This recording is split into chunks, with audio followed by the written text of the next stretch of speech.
va s'intéresser à la chronique de Tony Dalmeida qui revient aussi sur ses huitièmes de finale. Bonjour. 9 sur 10, 90% des nations africaines engagées ont franchi la phase de poule pour intégrer les 16e de finale de ce mondial 2026. Du jamais vu, un record historique qui pulvérise la modeste performance des éditions 2014 et 2022 où seulement 2 représentants, soit 40%, s'étaient extirpés des phases de groupe.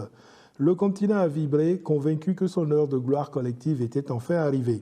Et puis, la réalité clinique du très haut niveau s'est imposée. Regardez le tableau des quarts de finale. 6 Européens, un Sud-Américain et un seul rescapé africain. Le couperet est tombé brutal. Le taux de réussite s'est effondré à seulement 10% des forces initiales. Comment une telle vague a-t-elle pu accoucher d'un tel naufrage? L'Afrique se heurte malheureusement encore et toujours à son plafond de verre. Le talent pur et la ferveur nous font briller au début, mais les matchs couperets exigent une discipline totale. 7 de nos sélections ont plié dès les 16e et l'Égypte a cédé en 8e, punie par des buts assassins en fin de partie.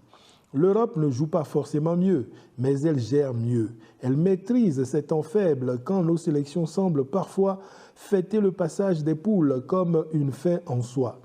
Et oui, heureusement, il y a le Maroc.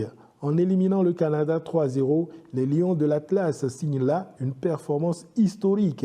Ils deviennent la première nation africaine de l'histoire à enchaîner 2 quarts de finale consécutifs en Coupe du Monde.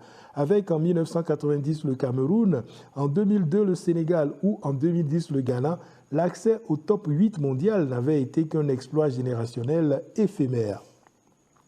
Mais cet arbre magnifique ne doit pas cacher la forêt. Dépendre uniquement de binationaux formés ailleurs ne suffit plus pour porter tout un continent. Si l'Afrique veut cesser d'être une éternelle promesse et devenir une puissance durable, le futur doit se jouer chez nous, dans la formation locale, la structuration des championnats et le professionnalisme des fédérations.